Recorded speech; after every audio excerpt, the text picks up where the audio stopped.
Assalamualaikum, selamat pagi ibu dan adik. Maaf mengganggu waktu istirahat ibu dan adik. Sebelumnya perkenalkan, nama saya Natasha Etriska Pusparani. Saya di sini sebagai konselor gizi di rumah sakit ini. Tujuan saya kemari karena atas rujukan dari Dokter Puspa untuk melakukan konsultasi gizi terhadap adik FP. Dan kebetulan hari ini jadwalnya adik FP untuk melakukan konsultasi gizi. Baik, sebelum kita mulai konsultasi gizi ini, saya akan menyampaikan bahwa konsultasi gizi ini akan menyita waktu kurang lebih 20 menit. Dan ibu diminta untuk menyampaikan segala informasi dan data ataupun keluhan kepada saya. Dan tenang saja ibu, segala data informasi yang ibu berikan terhadap saya akan terjamin kerahasiaannya. Jadi ibu tidak perlu khawatir. Untuk kelancaran proses konseling gizi ini, dimohon untuk kejujurannya ya ibu. Apakah ibu bersedia? Baik, sebelum kita mulai konsultasi gizi ini, saya akan melakukan pengukuran antropometri terhadap adik FP, yaitu mengukur tinggi badan dan berat badan adik FP. Kita ukur terlebih dahulu ya ibu.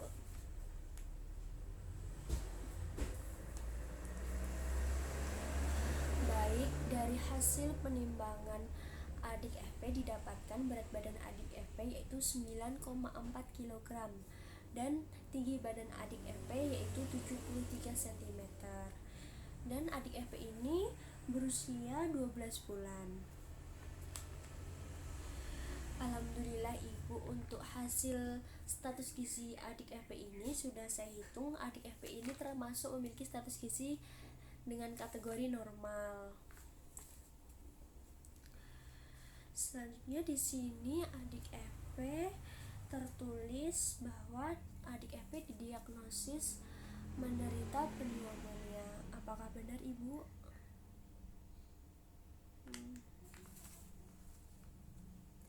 Oh maaf ibu, saya turut prihatin atas keadaan adik FP. Semoga adik FP diberikan semangat dan kekuatan agar cepat pulih kembali. Oke, adik FP semangat ya.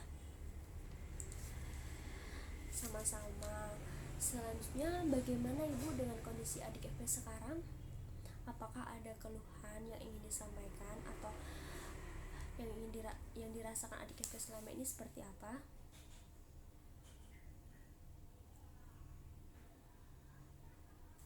Seperti itu. Apakah selama ini adik FP mengalami penurunan berat badan, Bu?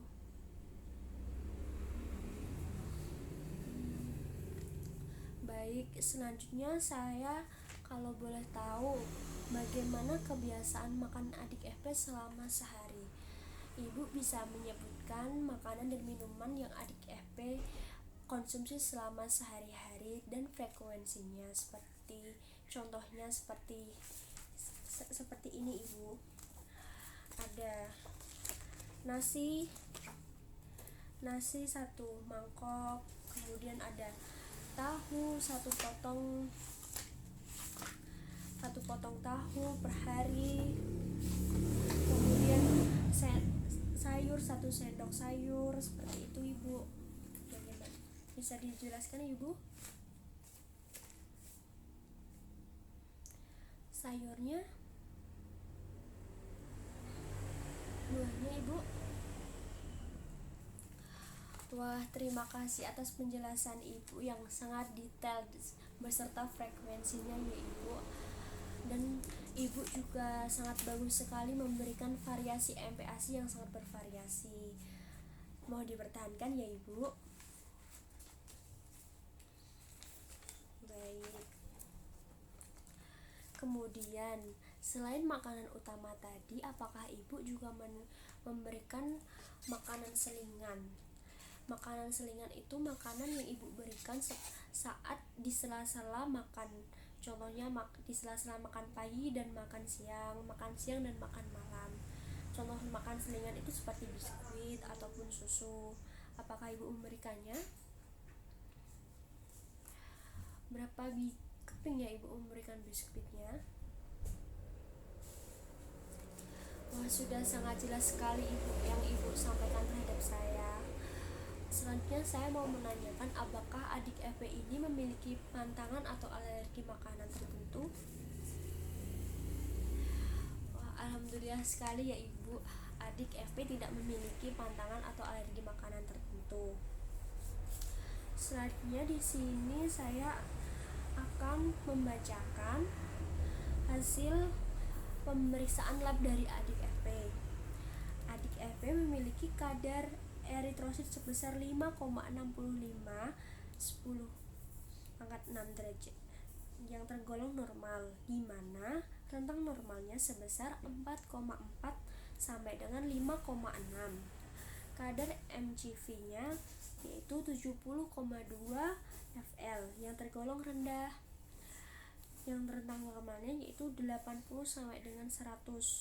Kadar MCH-nya yaitu 226 fl yang tergolong rendah, di mana rentang normalnya sebesar 28 sampai dengan 34.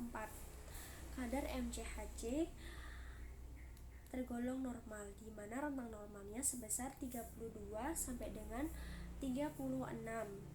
Kadar RDW-nya yaitu 16,7 tergolong tinggi, di mana nilai normalnya berkisar 11,5 sampai dengan 14,5. Kadar neutrofil 71,34 tergolong rendah, di mana nilai normal berkisar 36 sampai dengan 73%. Kadar eosinofil 0,37% tergolong normal, yaitu nilai normalnya 0 sampai dengan 6%. Kadar limfosit 23 sampai 38% tergolong normal, yaitu nilai normalnya 15 sampai dengan 14%. Kadar protein plusnya 30 tergolong tinggi, yaitu nilai normalnya 0 sampai dengan 20. Dan keton plusnya yaitu 10 tergolong tinggi dengan nilai normalnya kurang dari 0,6 milimol. Kemudian saya bacakan selanjutnya, yaitu untuk pemeriksaan fisik klinis adik. Memiliki kesadaran yang menurun, respirasinya 74 kali per menit yang tergolong tinggi, di mana nilai normalnya 14 sampai dengan 20 kali per menit. Nadinya 174 kali per menit yang tergolong tinggi, di mana nilai normalnya 60 sampai dengan 100 kali per menit. Dan suhu adik ini 38 Celcius, di mana kadar normal dari suhu itu 36,5 derajat Celcius sampai dengan 37,5 derajat Celcius. Kemudian izin membacakan untuk hasil recall 24 jam kemarin ya ibu. Izin saya bacakan. Hasil asupan energi adik FP yaitu 875,23 kilokalori, asupan protein 21,06 gram, asupan lemak 20,54 gram, dan asupan karbohidrat 156,1 gram. Untuk anjuran adik FP yaitu asupan energinya 1125 kilokalori, asupan protein 11,28 gram, asupan lemaknya 31,16 gram, dan asupan karbohidrat 182,81 gram. Jadi persentase asupan energi adik FP 78%, termasuk defisit sedang. Proteinnya 187%, termasuk kelebihan. Lemak 66%, termasuk defisit tingkat sedang, dan karbohidrat 85%, termasuk defisit tingkat rendah. Karena untuk persentase normal asupan zat gizi itu berkisar 90% sampai dengan 119%, Bu.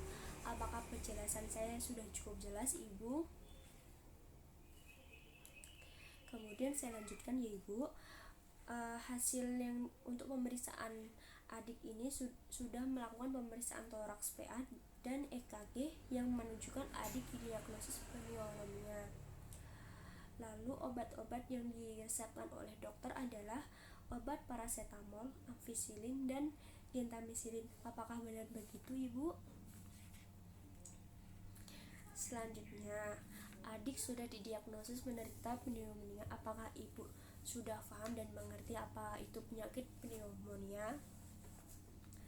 Baik, jika belum saya jelaskan ya Ibu. Penyakit pneumonia ini itu penyakit infeksi akut yang mengenai jaringan paru-paru pada bagian alveoli. Gejala dari penyakit pneumonia ini yaitu batuk disertai dengan sesak nafas pada anak balita usia 4 bulan sampai dengan 5 tahun. Penyakit pneumonia ini disebabkan karena adanya infeksi bakteri. Seperti itu Ibu. Tenang saja dulu Ibu. Penyakit pneumonia ini umumnya diderita oleh orang dewasa, namun anak-anak bisa juga menyerang anak-anak. Kita berusaha dan berdoa semoga adik FP ini cepat diberikan kesembuhan dan kepulihan ya Ibu. Tetap semangat.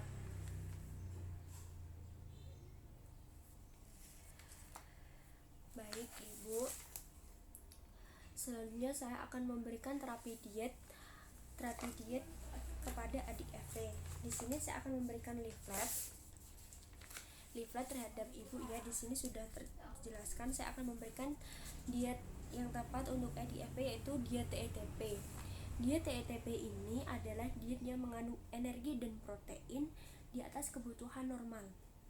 Diet diberikan dalam bentuk makanan biasa ditambah dengan bahan makanan sumber protein tinggi seperti susu, telur, dan daging. Diet ini bertujuan untuk memenuhi kebutuhan energi dan protein yang meningkat untuk mencegah dan mengurangi kerusakan jaringan tubuh. Makanan yang dikonsumsi adik FP ini juga sudah ada di sini ya Ibu. Ada seperti nasi, roti, ubi, kacang-kacangan, dan hasil olahan seperti tahu, tempe, kacang hijau, ayam, daging, ikan, telur, susu, buncis, kacang panjang, wortel, dan lain-lain, dan buah-buahan yang lain. Untuk makanan yang tidak dianjurkan di sini juga sudah ada Ibu, seperti makanan yang bersantan, berbumbu tajam, seperti bumbu tajam tuh cabai, merica, lada, dan makanan atau minuman yang mengandung rendah energi. Apakah sudah jelas Ibu? Baik. Kalau tidak ada yang ingin ditanyakan, saya akan memberikan kesimpulan dari konsultasi gizi ini, yaitu berdasarkan data asupan makan adik memiliki pola makan yang sudah teratur, yakni makan 3 kali dalam sehari dan sudah menerapkan pola makan yang seimbang, karena setiap makan membagi dengan banyak mengonsumsi sayuran dan buah-buahan. Mohon dipertahankan Bu. Kemudian makanan yang diberikan bertahap ya Bu, yaitu dengan porsi yang kecil tetapi sering, dengan memperhatikan bentuk makanan. Hasil antropometri adik memiliki status gizi baik. Normalnya selanjutnya untuk mencukupi kebutuhan asupan makan per hari, yaitu energi diberikan sebesar yang sudah saya berikan tadi, yaitu 1125 kilokalori, protein seberat 11,28 gram, lemak sebesar 31,16 gram, dan karbohidrat sebesar 182,81 gram. Terapi diet yang harus dijalankan bagi adik adalah diet TETP, dan juga harus mempertahankan syarat dan prinsip diet yang sudah ada di dalam leaflet tadi yang sudah saya berikan terhadap Ibu ya. Mohon dibaca kembali nanti ya Ibu. Apakah sudah cukup jelas Ibu? Baik, jika sudah cukup jelas, saya ingin mereview kembali kepada Ibu tentang apa yang sudah saya sampaikan tadi. Terapi diet apa yang saya berikan terhadap adik FP tadi ya Ibu? Bisa dijelaskan?